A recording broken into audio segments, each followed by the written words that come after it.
I don't even know if I'm in focus right now. So I'm trying out this new lens, which is pretty amazing. But I'm still trying to figure this out. So guys, welcome back to my channel. And this is actually my first video in English on this channel.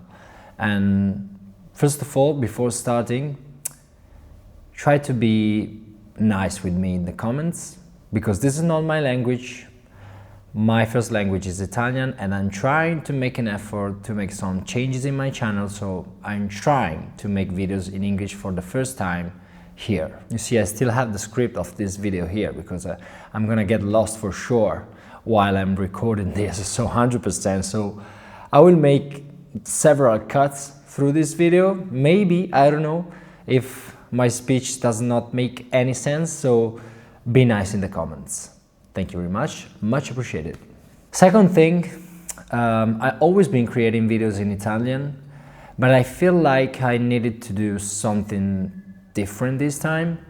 And I've always been passionate about talking in English and learning new languages over the years, and now I reached that point of confidence when I go like, yes, I can do this, I want to try to make videos in English. So I just needed a change. I think like I wanted to try to tell you about my experience of being a freelancer videographer and how I grew up in Italy as a freelance videographer. I just wanted to tell you my path as a professional videographer over the last 7 years. And yeah, I just wanted to share my experience with you guys. I don't even know if I'm saying something that makes sense, actually. So for those who don't know me, I'm Luca. I grew up in a really small town in the north of Italy, really close to the Alps and really close to Switzerland as well. I'm 32 years old, and I've been doing videos for a living for over the last 8 years now, and I mainly focus on sport and motorsport video productions, because sport and motorsports in general are always been my passion since I was a kid. And I started my job here in Italy. I grew up here in Italy my entire life, and I'm still living here. Now I specifically focus my video production on cycling and motocross videos, but I don't want to label myself too much, because you know, in this market you never know what is gonna happen. So I don't know if it's going to change in the next years, but I think that's my main goal, to keep on doing like sport and motorsport videos. Since I was a kid, I've always been attracted by cameras in general. I felt like my passion for videography and cinematography started a long time ago, when I was maybe 5 or 6 years old. I remember Jurassic Park came out, and the first time I saw that movie, I think I just fell in love with the concept of doing films and of taking the camera and go outside and film something. I remember my dad was passionate about photography, and I remember when I was a little kid to steal his camera and take random pictures around my house. And so yeah, I think that my passion for photography and videography came out when I was very little. And also my family has and still have a great passion for motorsport and sport in general. My dad always used to take me to motocross races when I was 5, 6 years old. And I remember him like taking pictures of all these riders doing big jumps and stunts in the tracks where we were going to. And my mom as well has always been passionate about Formula 1 races. And I remember growing up watching VHS tapes of 90s Formula 1 races, watching Ayrton Senna and Alain Prost and all these crazy drivers that made Formula 1 history. And all this environment mixed all together brought me this huge and deep love for motorsport and photography. And somehow I just managed to combine all those things together. Coming from this environment, I also tried to be a rider for a long time, I used to be a motocross rider. I used to go to regional races and compete because my dream was like going to race to the Motocross World Championship or go to race to the AMA Supercross. All these dreams that you have when you are a kid and your dad buys you a motorbike. And of course that dream was quite impossible for me. Still riding dirt bikes, and maybe we are going to film a separate video about this, but yeah, I was not meant to be a professional motocross rider, so I just kept that riding part as a hobby now. But I really enjoyed it. I really love to ride dirt bikes, even now. All this passion for sport and motorsport in general came straight from my family. We are not a rich family. I came from a normal family. We had no money to invest on expensive gear and stuff, so my path to get where I am now, it was very long and slow, and it took a lot of work and effort through over the last, I would say, 9 to 8 years. Right after university, I started to work for a company because my second passion is learning languages. And I decided to go to language university to learn Japanese and Korean. And I studied Japanese and Korean for 3 years. I graduated, then I decided to work for a company because at the time I was 22 years old and I thought I was going to work with languages. I hated that job so much. I hated my 9-to-5 job so much. I was closed in the office, translating things, translated instructions of products I didn't care about, and I was kind of sad after university. And yeah, I just didn't enjoy it at all. And I always had this side thing of photography and videography and creating things and creating in life. But I never ever imagined to take this part of my life as a professional career. So I hated that job so much that one day I just decided to quit. I decided to quit and I decided to invest this small amount of money I was able to earn in 2 years from a 9-to-5 job into my first cameras. I remember my first professional camera was a Sony A6500. Do you remember that camera? I remember I just quit the job and jumped straight into something that I was hoping was going to be my first job one day.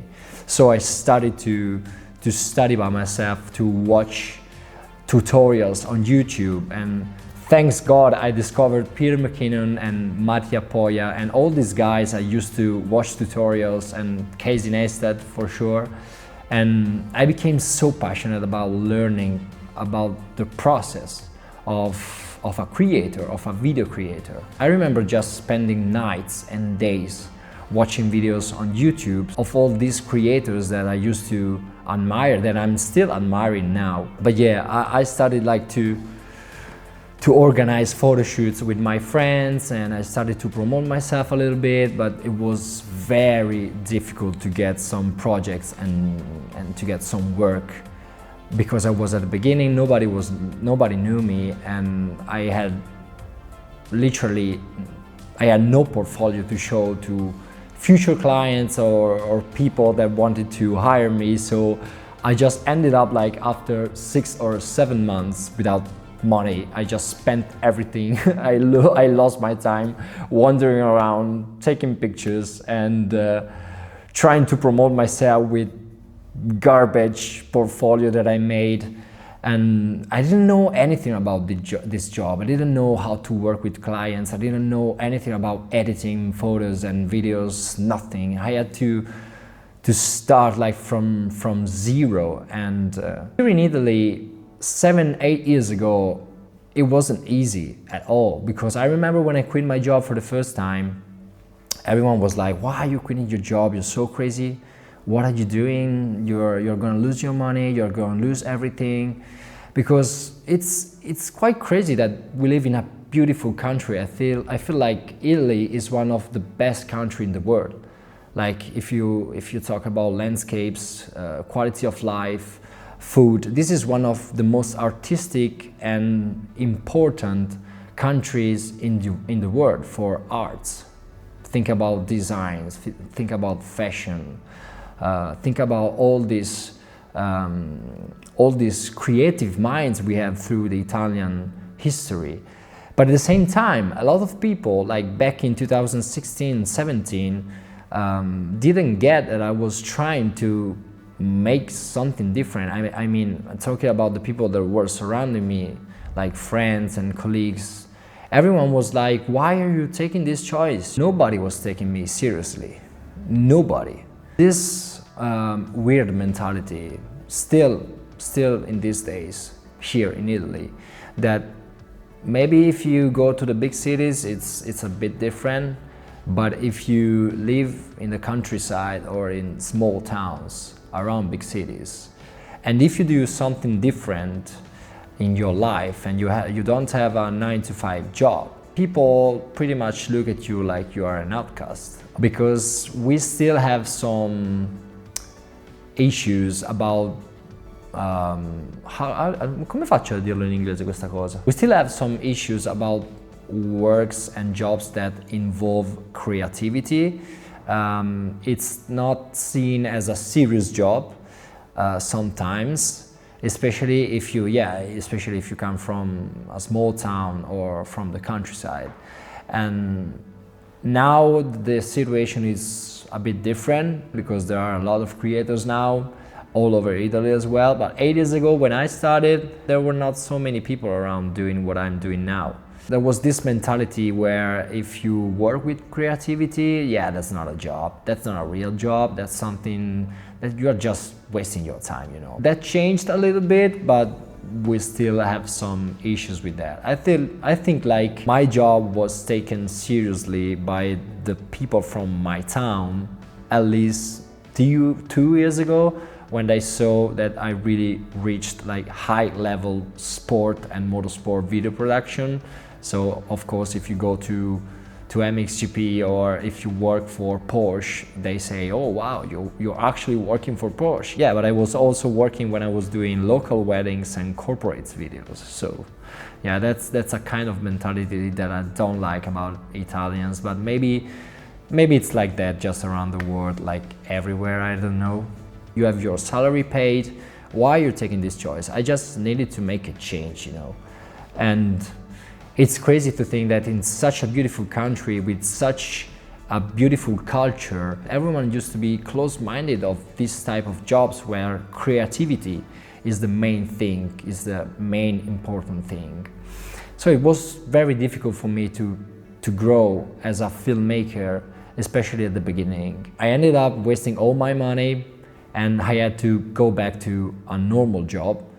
And I decided, as I'm a sport lover, to try to apply for a Decathlon store, or Decathlon. Here in Italy we say Decathlon. But I remember that this job was good for me because everyone was young.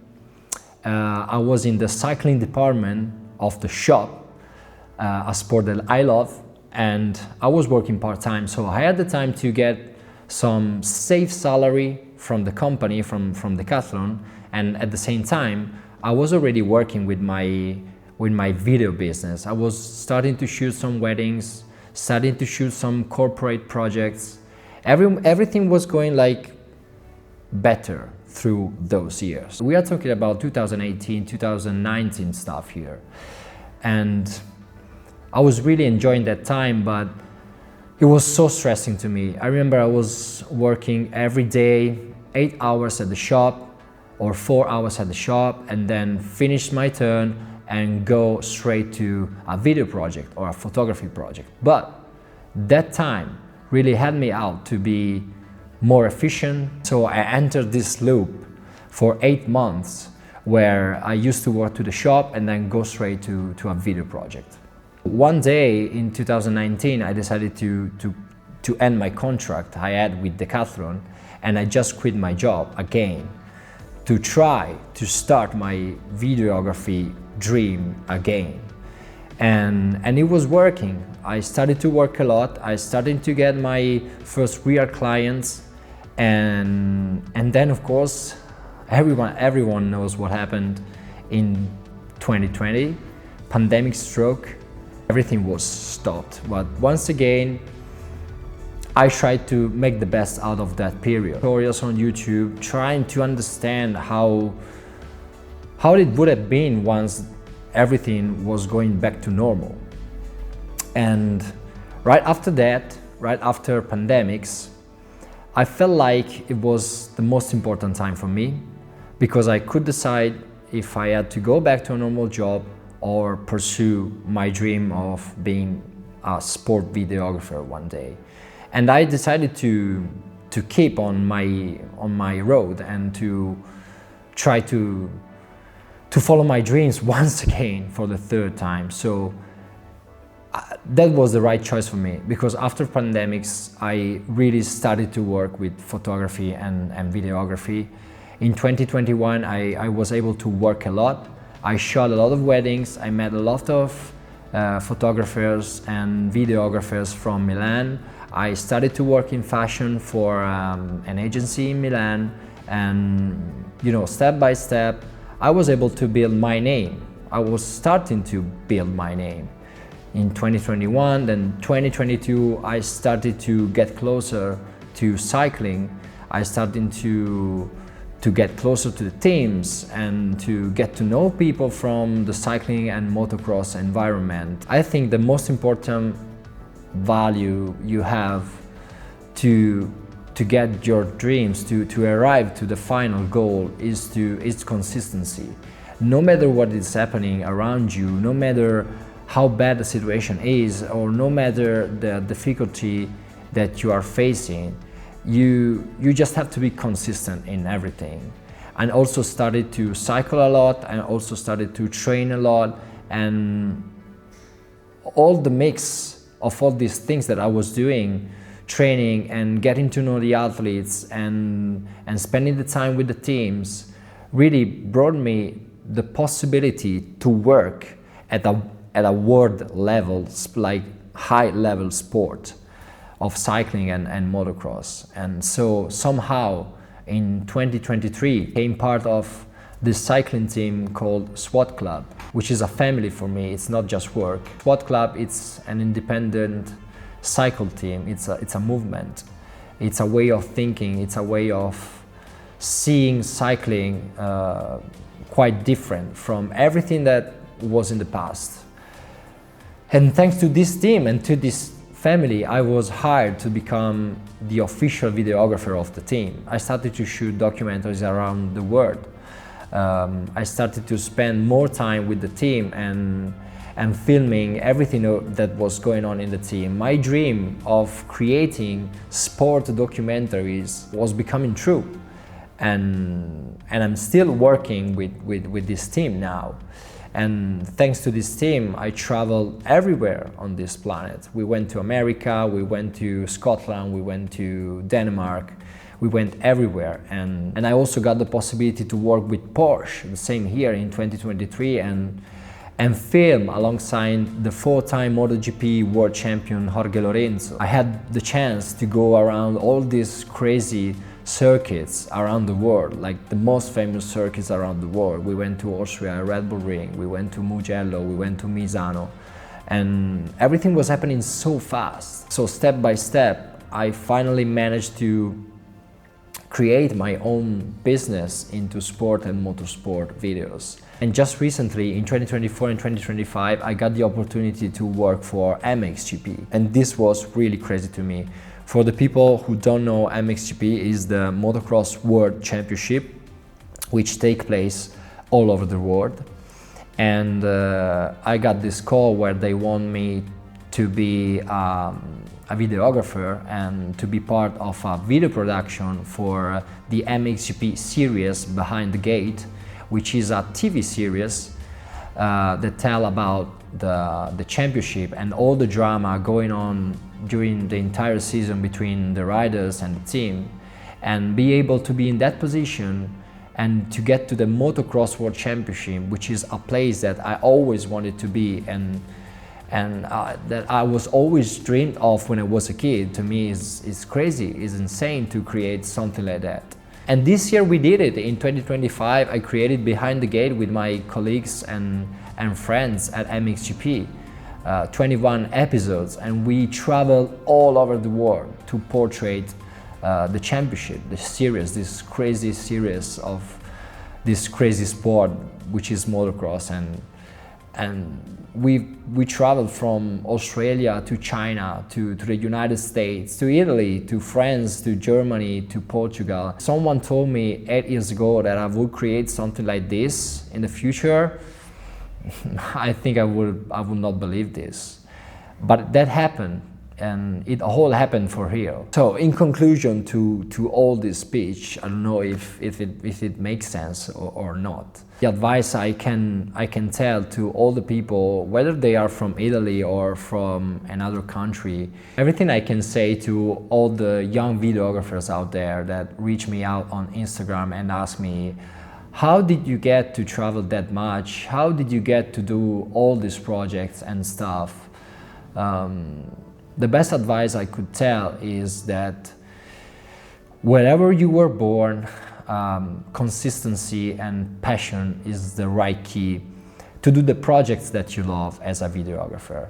It will happen several times to feel lost. I felt lost 3 years ago. I was shooting weddings and projects that I didn't like, for example. But if you keep your focus on something that you really like, and if you invest your time on something that you really want to do, somehow it will happen. You will make it. Whether you were born in Italy or whether you were born in another country, you will make it. And I truly believe this, because to me, this has always been the formula for me. Keep focused on something that I really like and that I really enjoy doing, and trying to make the best to work with it. I think this is the end of the video. Just let me know here in the comments, what's your experience? What's your experience with videography and photography in general? How's your career going? Tell me here in the comments, and follow me on Instagram if you want to be updated on everything I do. And cheers. I'll see you next time.